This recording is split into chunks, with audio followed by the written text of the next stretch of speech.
Tonight on 24, a wave of anger toward the Islamic Republic in response to the execution of protesters. Public execution of 2 January protesters in Isfahan, despite strong public protests. Concerns over similar sentences for 3 other young protesters in the city. Netanyahu and Trump's very positive talks regarding the Islamic Republic, according to Israeli sources. The U.S. president warned that if no agreement is reached, Iran's mountain facilities and infrastructure will be targeted. And paying tribute to Lindsey Graham in Washington, you are looking at live footage of the send-off for the prominent senator opposed to the Islamic Republic. After 24 years of service in the Senate, at this moment, U.S. President Donald Trump is speaking about him. From the Iran International Studio, this is 24 with Fardad Farahzad. Iran International viewers in Iran and around the world, hello and good day. For several hours now, a memorial service for Republican U.S. Senator Lindsey Graham, who passed away in the U.S. about 3 weeks ago, has been underway in Washington. Let's go live to the Washington National Cathedral. U.S. President Donald Trump is speaking there. Let's see if we can hear parts of his remarks.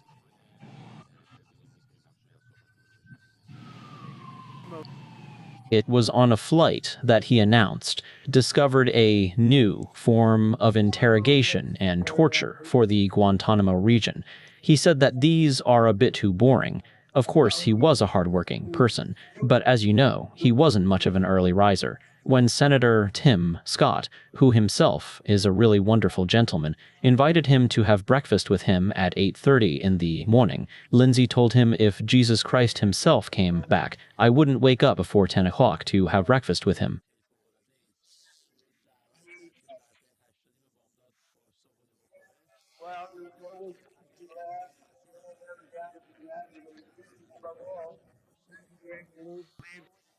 And although he always made everyone laugh very quickly, or laughed himself, he was extremely serious about his work. He was a strong American. He firmly believed in the power of America and in the power of prayer and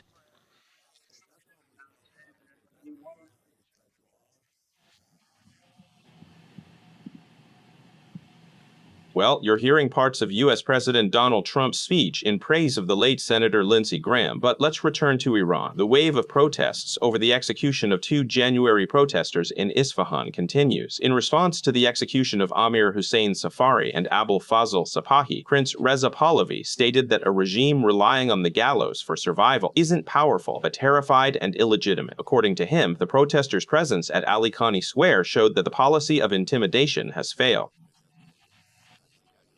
Messages received by Iran International indicate that security forces kept Amir Hossein Safari and Abul Fazl Sapahi inside a van facing the gallows for about 10 hours, waiting for the execution to be carried out. At the same time, an informed source told Iran International that Qaem Husseini, Amir Hossein Maleki, and Ali Dashti, 3 other defendants in this case, are on the verge of execution, and their families have been summoned to prison for a final visit. Very difficult footage of the grieving relatives of these 2 young men has also reached Iran International. Let's watch a short video on this, with a warning that these images will be disturbing to some.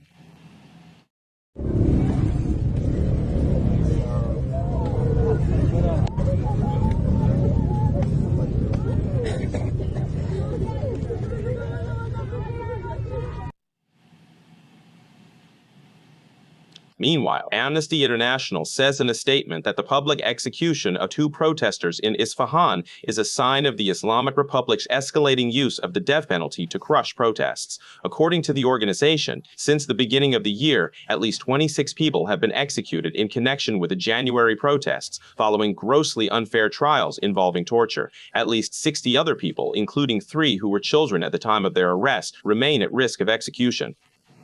Amnesty International has called on UN member states to take coordinated and serious action to immediately halt these executions. Raha Bahraini, lawyer and Amnesty International researcher on Iran, joins us from London, along with my colleague Shahed Alavi from our other studio in Washington. Shahed, I'll start with you first. Give us a general picture of what took place even before the execution of these young men. What's clear, Fardad, is that during the January protests, The regime claims 4 security personnel were killed there. After they were killed, nearly 50 people were arrested in the days that followed. Out of these 50 people, in hasty trials, without the right to access a lawyer, without the right to see their families, specifically under torture, actually in a situation where enforced disappearance has legally taken place, involving the child under 18, these people came and issued death sentences for 12 people and 5 to 10-year prison sentences for 23 people.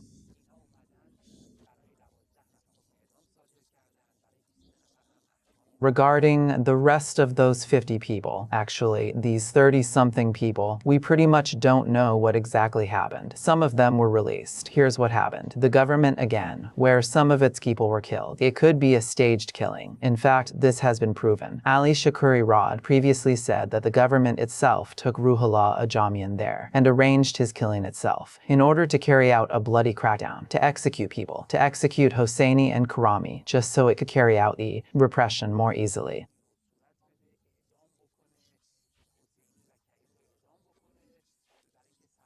A terrifyingly similar pattern likely unfolded right here as well. Authorities snatched these young victims, subjected them to brutal torture, and plunged them into complete enforced disappearance. Even before any sham trial could take place, state media broadcasted their coerced confessions to manipulate public opinion. To capture the horrific atmosphere preceding these unlawful executions in a single sentence, the climate was brutally simple. Imagine a kid who had barely turned 18 at the time of his arrest, completely terrified and utterly unable to comprehend heavy charges like moharabe, a term whose very definition remained entirely foreign to him. He sits right behind a camera inside a detention center and says, like, I did this and that, we killed this person, we shot at one, words that aggressive interrogators forcefully put into his mouth. Under severe torture, he was forced to actually yield to the relentless pressure, repeating whatever they told him to say. So as is now crystal clear, this is an undeniable fact rather than just a media claim. These targeted individuals were held in an illegal, extrajudicial, and deeply inhumane environment due to the highly suspicious killing of 4 security officers. Available evidence strongly indicates that this violent incident may ultimately be the direct work of the Islamic Republic government itself, designed to justify harsh internal state crackdowns. And it has plenty of such precedents. They wrote dissertations and theses for it at Imam Hussein University. They came and sentenced people to death. Out of these 12 people in the Maidan Ali Khani case, who were accused of using weapons and inciting people to riot and kill and things like that, along with those repetitive charges of moharebe and propaganda against the regime and sacred values, and such baseless charges that have no legal standing anywhere in the world. Out of this number, unfortunately, 5 people were executed, and the rest are also at risk of having their execution sentences carried out.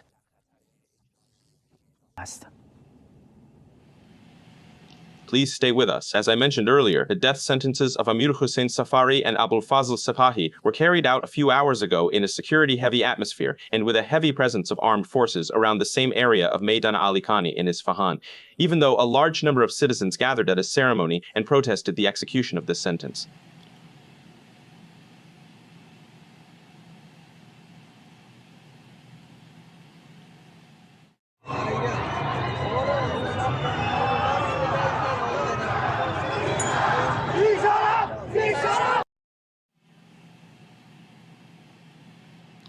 We are joined by Ms. Raha Bahraini, a lawyer from Amnesty International. Ms. Bahraini, it seems that execution is increasingly used not just as punishment, but to intimidate and instill fear in the accused, citizens, and fellow protesters. ایجاد رعب در خود متهم هم اطرافیان شهروندان معترضان دیگر. Hello to you and all our dear viewers. First of all, on behalf of myself and the Amnesty International organization, I offer my condolences to the grieving families of those executed and to all human rights defenders advocating for the right to life in Iran and around the world. And alongside them, we stand for justice in these dark days. Amnesty International, in a statement released today, as you mentioned, pointed to the growing trend of using the cruel and inhumane death penalty with the motive of repression and creating an atmosphere of fear and terror in society. Amnesty International has asked the international community to show more serious responses to this deadly campaign by the Islamic Republic of Iran's authorities against protesters, and to adopt a series of coordinated diplomatic actions to put more pressure on the authorities of the Islamic Republic of Iran to stop these executions.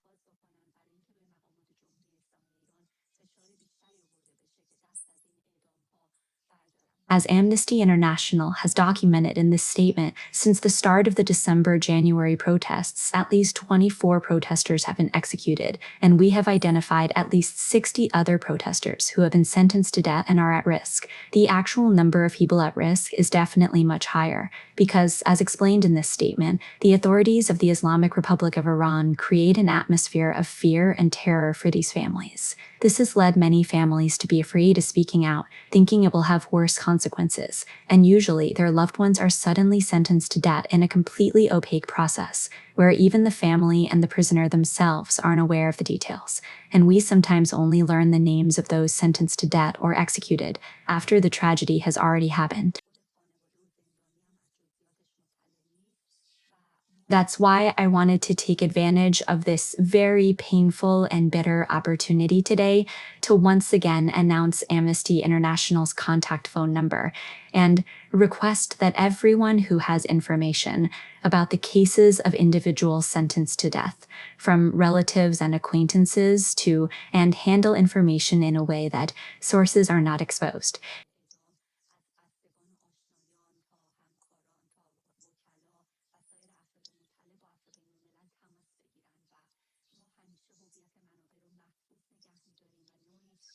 And these consecutive executions over the past few weeks show once again how dangerous anonymity is and how it gives the authorities a free hand. Even though human rights campaigns are very widespread today and international protests are constantly taking place, the authorities of the Islamic Republic of Iran pay no mind, but the hands of the Islamic Republic of Iran authorities become freer to issue more death sentences and carry out more executions if this anonymity continues for dozens or even hundreds of at-risk protesters. Our contact phone number is 0044-7983-527711, and people can contact us via WhatsApp, Signal, or Telegram. And as I said, security concerns will be respected.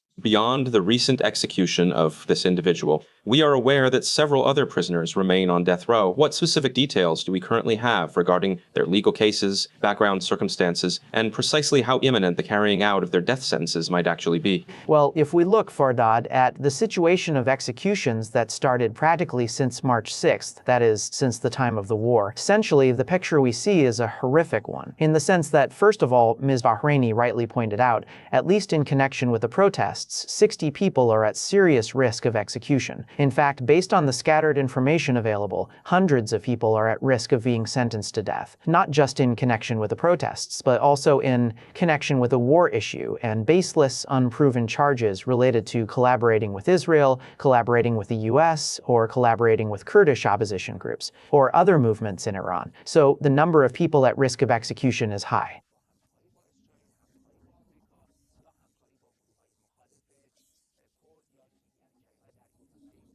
In this very dastardly prison in Isfahan, where this number of people have currently been executed or are at risk of execution in connection with the Khaneh Isfahan case, there's another case related to Maidan Shohada, whose names were published by media outlets, including Radio Farda. Ms. Ghazi wrote a good report with information we didn't know, meaning it hadn't been published until now. But that's just one part. In the same Isfahan prison, 50 people have either received death said the charges brought against them could lead to a death sentence. Basically, the law provides for it. But that's just Isfahan prison.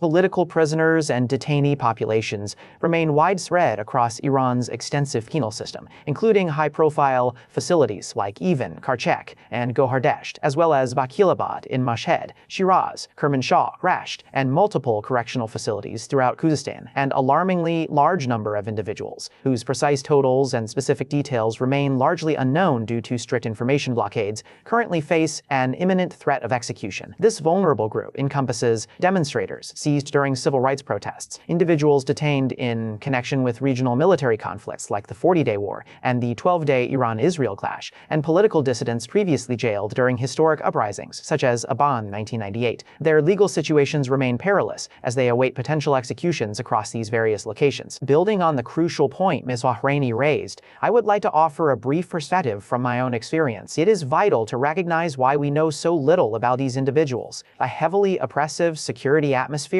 severe ongoing crackdowns, total denial of legal representation, and systemic threats against victimized families have created a massive information vacuum. Yet people still possess vital knowledge. Relatives are intimately aware of their loved ones' wrongful captivity, imprisonment, hostage-taking, and forced disappearance. Furthermore, court, prison guards, and forensic staff all hold critical details. I must strongly reiterate this. Publicly sharing verified information about those detained, facing execution, or forcibly disappeared might improve their situation, or it might not. However, absolute silence over the past 47 years has unequivocally worsened outcomes in 100% of cases. Fardad, I could provide a much more precise answer to your question if reliable data were accessible. Unfortunately, the pervasive terror orchestrated by state authorities has successfully intimidated vulnerable families and legal counsel alike, making public access to information vastly more restricted than ever before. I would like to extend my sincere thanks to both of you, Raha Bahraini, human rights lawyer and Amnesty International researcher, joining us live from London,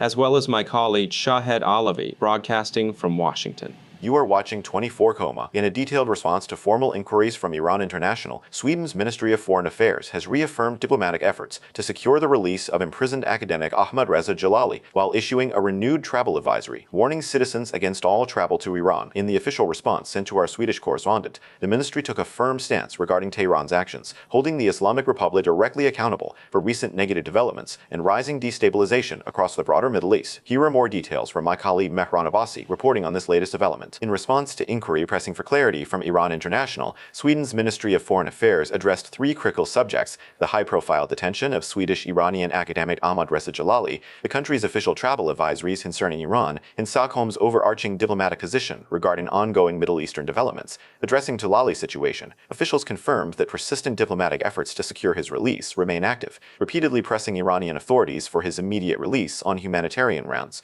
However, the ministry declined to disclose specific strategy details, warning that releasing sensitive information publicly could inadvertently jeopardize Jalali's safety and diplomatic progress. Furthermore, the ministry reaffirmed its strict travel advisory regarding Iran. Citizens are strongly urged to avoid all travel to the region entirely, while Swedish nationals currently present in Iran are advised to depart the country immediately due to heightened safety risks and unpredictable security conditions. But the most important part of the Foreign Ministry's response is its stance on regional developments, while urging all sides to refrain from escalating tensions and return to the path and diplomacy. It goes on to specifically assign a negative role to the Islamic Republic. The Swedish Foreign Ministry says Iran bears significant responsibility for the negative developments in the Middle East and the events of recent weeks, and it must demonstrate that it is serious about reaching a new negotiated solution and must never acquire nuclear weapons or threaten the security of the region and Western countries. It further references the Swedish Foreign Minister's visit to Saudi Arabia, Qatar, and the United Arab Emirates, stating that these consultations are part of Sweden's and the European Union's efforts to support a diplomatic solution and de-escalate tensions in the Persian Gulf region.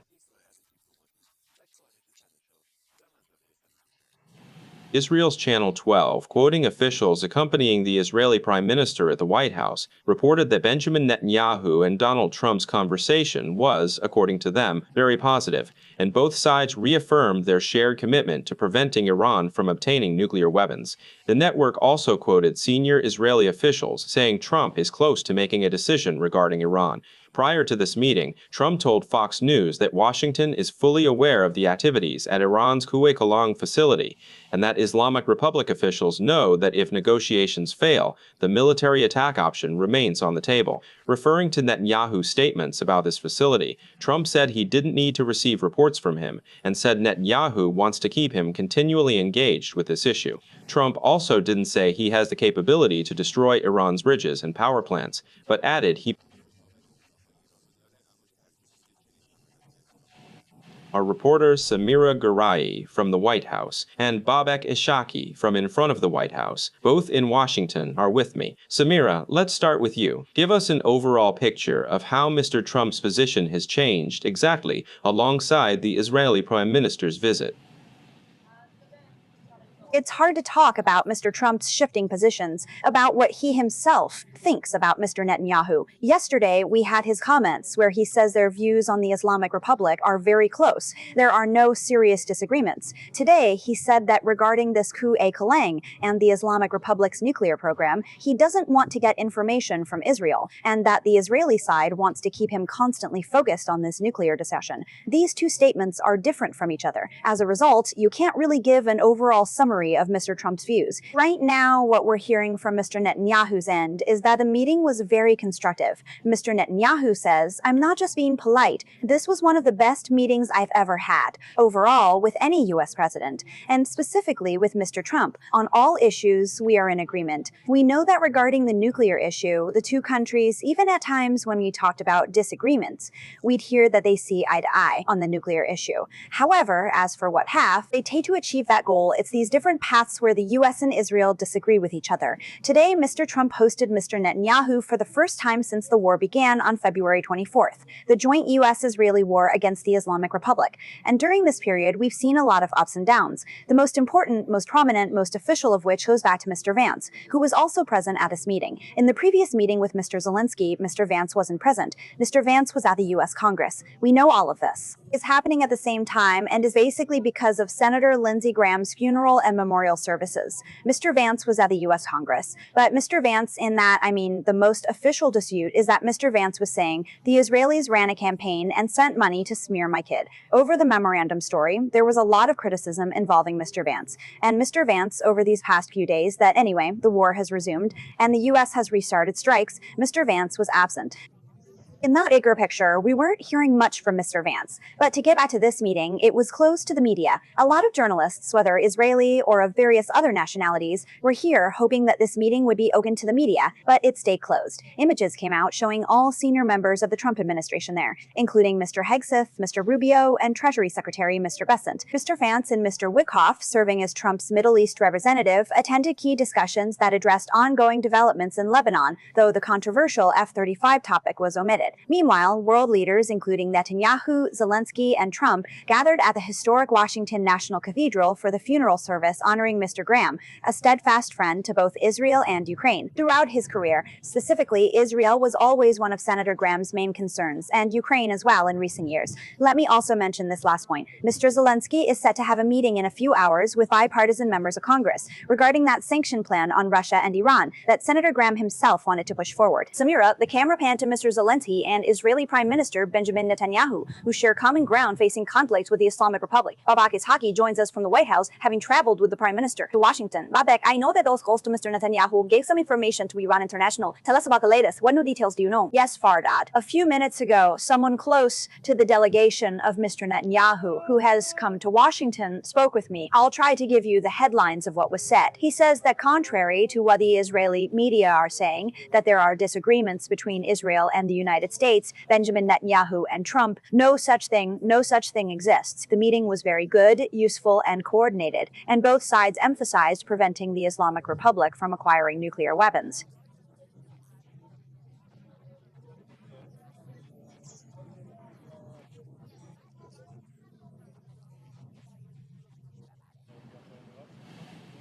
سمیرا، اتفاقا درست حین صحبت‌های تو دوربین رفت رو آقای زلنسکی، هم او رو دیدیم کمی پیش از او، هم نخست وزیر اسرائیل بنیامین نتانیاهو رو دیدیم که الان یک بچه مشترک هم دارن که هر دو حالا اسرائیل با اندازه بسیار وسیع‌تر با جمهوری اسلامی هم درگیر شدن. بابک اسحاقی هم از مقابل کاخ سفید با ماست که از اسرائیل همراه با نخست وزیر به واشنگتن سفر کرده. بابک، میدونم که اطرافیان آقای نتانیاهو اطلاعاتی در اختیار ایران اینترنشنال دادن. از تازه ترین ها بگو، چه جزئیات جدیدی میدونی؟ بله فرداد، دقایقی پیش یکی از نزدیکان هیئت آقای نتانیاهو که به واشنگتن اومده با من گفتگو کرد. تلاش میکنم که سرتیتر گفته ها را بگم. او میگوید که برخلاف آنچه که رسانه های اسرائیلی میگویند که اختلاف نظرهایی بین اسرائیل و ایالات متحده بنیامین نتانیاهو و ترامپ وجود داره، همچین چیزی وجود نداره. دیدار بسیار خوب، مفید و هماهنگ بوده و دو طرف بر سر جلوگیری از دستیابی جمهوری اسلامی به سلاح اتمی تأکید کردند. این منبع میگوید که گسترش پیمان ابراهیم یکی دیگر از محورهای اصلی بوده که بنیامین نتانیاهو و ترامپ در رابطه با اون صحبت کردند. تأکید شده که ترامپ و نتانیاهو به عنوان دو دوست بدون اختلاف نظر تصمیمات را در هماهنگی کامل با یکدیگر اتخاذ می‌کنند. ترامپ در حین گفتگوها به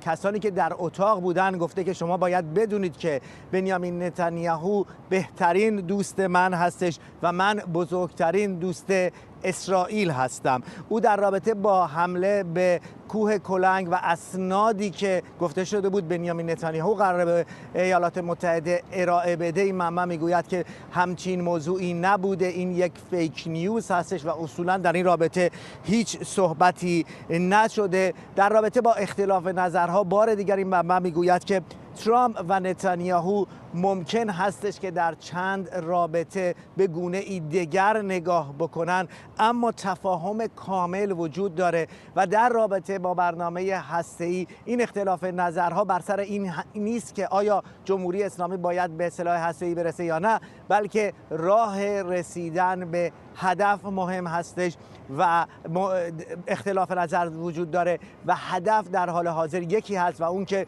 جمهوری اسلامی نباید به هیچ عنوان به سلاح هسته‌ای دست پیدا بکنه. سمیرا در رابطه با جنگنده‌های F-35 گفت. این منبع هم به من میگوید که موضوعی در رابطه با جنگنده‌های F-35 بین دو طرف اصولاً مطرح نشده. در رابطه با عربستان و توافق هسته‌ای گفتگو شده، اما جزئیات اون را حاضر نیست که کسی در این رابطه انتشار بده.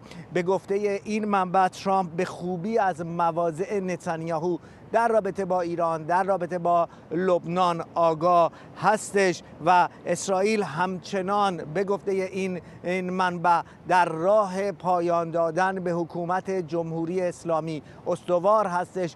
اسرائیل میداند که به مردم ایران حکومتی بهتر از این میرسد و مردم باید آزادی خودشون را به دست بیارن. در این راه، در این قدم اسرائیل در کنار مردم ایران ایستاده است. هر آنچه که آقای ترامپ بگوید در رابطه با تغییر حکومت، همچنان اسرائیل خواهان تغییر حکومت در ایران است. ممنونم از هر دوی شما، هم بابک اسحاقی هم سمیرا قرایی، یکی از داخل یکی از بیرون کاخ سفید. این صحبت هم تصاویر زنده رو میدیدید. بسیاری از چهره‌های سرشناس آمریکایی، طبیعتاً رئیس جمهور دونالد ترامپ در مراسم وداع با سناتور لینزی گراهام حضور داشت. معاون او رو هم میدیدید که در کنار او بود جی دی ونس. بسیاری از چهره‌های سرشناس بین‌المللی از جمله بنیامین نتانیاهو نخست وزیر اسرائیل هم برای مراسم به واشنگتن اومدن. ولادیمیر زلنسکی رئیس جمهوری اوکراین هم اونجا بود. قضات دیوان عالی و اعضای کابینه هم بودن. شاهین سمیع، کارشناس امنیت ملی از ویرجینیا به ما پیوسته. آقای سمیع، میدونم که سفر آقای نتانیاهو خب بهانه هستش این مراسم وداع با سناتور گراهام هست، اما همونطور که خود او هم در آستانه سفرش گفت، اگر تصویر آقای سمیع رو همکارانم بیارن، نمیدونم ارتباطون برقرار هست یا نه. بله، تشکر میکنم آقای سمیع. اینو داشتم عرض میکردم که آقای نتانیاهو درسته که به بهانه مراسم وداع سناتور گراهام به واشنگتن اومده، ولی مشخصه که موضوع اصلی موضوع ایرانه. بر اساس آن چیزهایی که تا الان شنیدیم، به نظرتون سفر او چه تغییری در رویکرد آمریکا در مقابل تهران ایجاد خواهد کرد؟ My greetings to you, my very dear Mr. Farzad, and to the brave people of Iran. Look, Mr. Netanyahu's main goal is to separate Trump from those contradictory statements about whether a result can be reached with the Islamic Republic and actually bring him back to where the focus ought to be. So a few key questions get answered. One, is the Islamic Republic capable of change? Two, is the Islamic Republic regime only seeking its own survival, or is it looking to improve the lives of the Iranian people? And third, does the Islamic Republic have the ability to change the nature that the world expects of it or not? But look, Trump is in anxiety and in conflict with himself regarding two contradictory goals. First, he knows that the story of the Islamic Republic won't have a happy ending for Mr. Trump's legacy without a tough political decision. But second, personality-wise, Mr. Trump gets bored of certain issues very quickly. For time-consuming, difficult conflicts that require planning, he doesn't have the patience.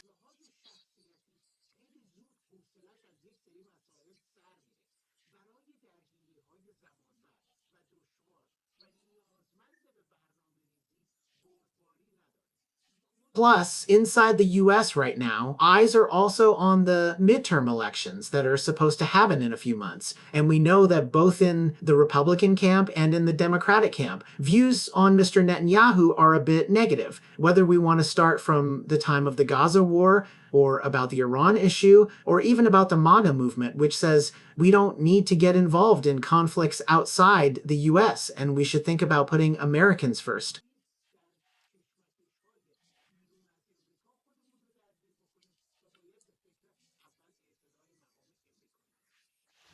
But one thing that many people are wrestling with to find an answer to, Mr. Sami, is this. Is this negotiating, again, ceasefire, war again, this same roller coaster model, I forgot the Persian word for it, where it keeps becoming peace, becoming war, is it part of a strategy, or is it out of confusion that Mr. Trump keeps going for negotiation again and then starts the war?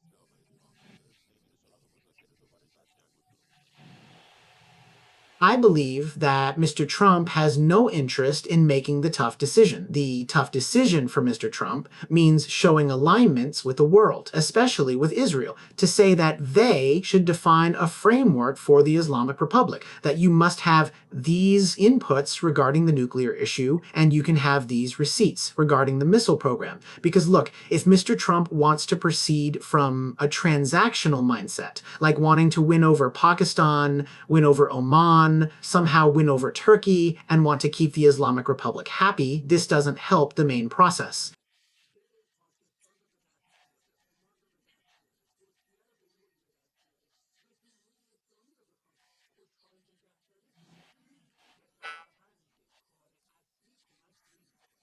Mr. Trump, as I mentioned, looks at things very episodically, short term. But the perspective that Mr. Netanyahu comes from is one that requires a long-term intelligence, security, and military plan, because Mr. Trump sees the threat of the Islamic Republic only in what he sees in the news. But Mr. Netanyahu sees the news in the fact that the lives and safety of the Israeli people are at stake, and the Islamic Republic is a structural threat to Israel. So we see that they are in two different mindsets.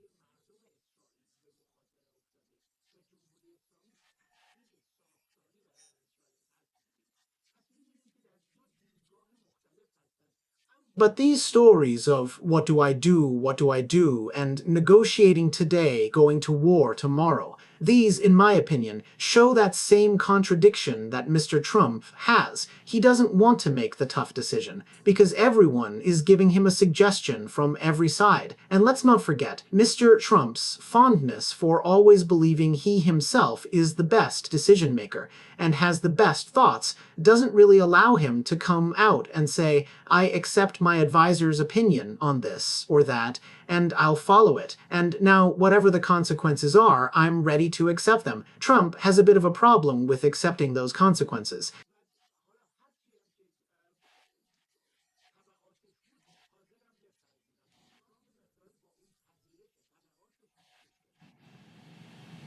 Thank you, Cheyenne Samier, national security expert joining us from Virginia. An honor ceremony for Lindsey Graham, the Republican U.S. Senator, began about an hour ago in Washington. We've seen live footage of it several times throughout the broadcast. Let's head back over to the Washington National Cathedral. It was previously announced that Donald Trump might also speak at the service, which he did, and we heard a bit of his remarks earlier in the show.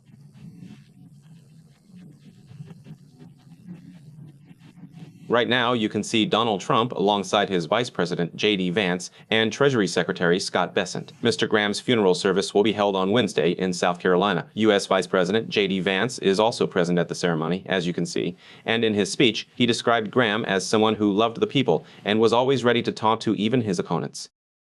He saw that the Senate, at its very worst, او دید که سنا میتونه سنای آمریکا تبدیل بشه به محلی برای ترور شخصیتی، ولی همزمان میخواست که سنای آمریکا تبدیل بشه به یک سازمانی، به یک نهادی که بتونه دیگران رو متقاعد و مجاب کنه. و بنابراین من میخوام لینزی گراهم رو اینطور به یاد بیارم: مردی که ممکن بود با تو مخالفت داشته باشه بدون اینکه کینه‌توز باشه، بدون اینکه انتقام بگیره، ممکنه که در یک مسئله علیه تو مبارزه کنه، در یک مسئله دیگری از تو حمایت کنه. لینزی گراهم مردی بود که عاشق مردم بود و چون عاشق مردم بود آماده بود که با اونها به بحث بنشینه، به اونها احترام بگذاره و در نهایت اونها رو مجاب و متقاعد کنه. Our reporter Ardavan Ruzbeh has joined us from the Washington National Cathedral. Ardavan, Mr. Graham was truly one of the most well-known senators, perhaps in contemporary American history. His relationships with different presidents really drew a lot of attention. He had plenty of ups and downs with Mr. Trump himself. They had good days, they had bad days, and they ran against each other in the presidential primaries. But today, at his ceremony, the U.S. president spoke very highly of him. Donald Trump spoke of Mr. Graham as a family member, a man he had plenty of clashes with back in 2016, but who after that, and especially in this term, offered firm support for Trump's policies. Mr. Graham was a rather unique figure among many senators, with 33 years of service in the Air Force and nearly 3 decades in the U.S. Congress. He was praised immensely, even by some Democratic members of Congress.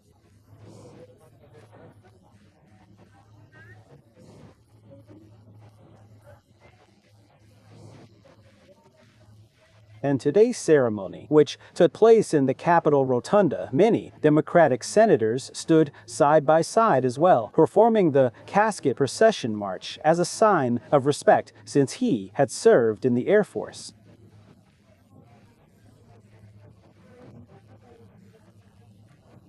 Also, this ceremony here, right where I'm standing, behind me, before 2 o'clock, Donald Trump entered this building along with his vice president, Mr. Vance. Mr. Vance actually had some tension and disagreements with Mr. Graham regarding support for Ukraine at one point, but in today's speech, he spoke warmly of him, saying he could treat both his enemies and his friends with respect. Elsewhere in his remarks, he mentioned that the way Graham treated the cleaning staff was no different from how he interacted with anyone else in Congress. Mr. Trump arrived here about an hour ago, but Trump and J.D. Vance didn't enter alone. We know that the Commerce Secretary, Health Secretary, Treasury Secretary, White House members, and the White House Chief of Staff were all part of this event, along with Sean Hannity, a close friend of Mr. Graham and a Fox News host. Upon Mr. Trump's entry, Benjamin Netanyahu and Zelensky were also spotted by his side.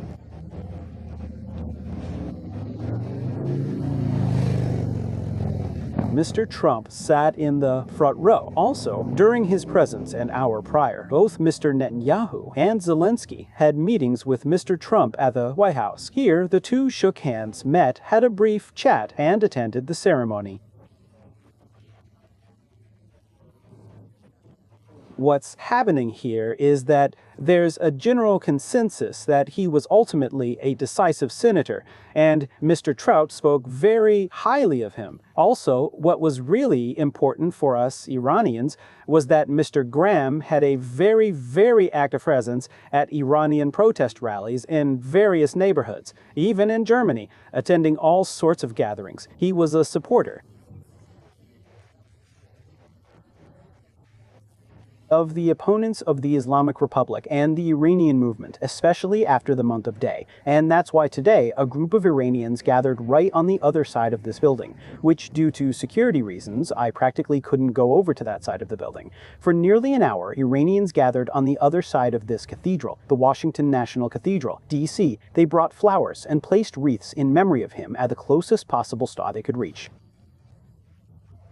I should mention, as you can see where I'm standing, there are heavy security layers in place. Since early morning, the buildings and roads for several blocks have pretty much all been closed off, and the president's special security detail has been deployed on site. A reporter here was mentioning to me that this level of security screening is due to some of the threats heard from various sides over the recent period. A group of pro-Palestinian protesters also held a demonstration right here,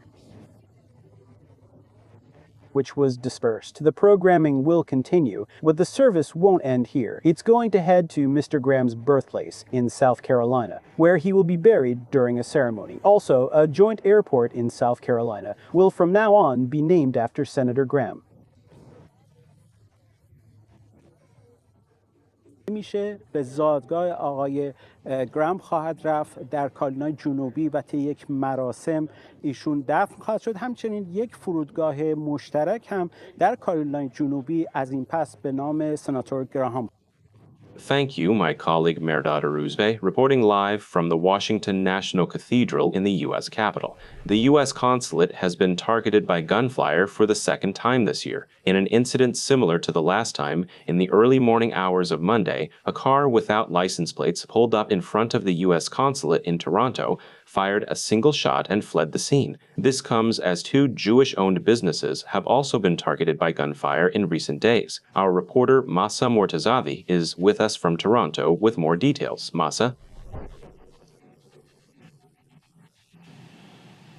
Yes, Farzad, the bulletproof U.S. Consulate building, where even if people are inside and shots are fired at it, nothing would happen to them, was under heavy security with police presence since the last time those shots were fired. Yet in a similar move, one, or maybe more, individuals in a new model white Honda Accord without plates fired a shot in the early morning hours of Monday. A single bullet was fired at the consulate office and then sped off from the scene.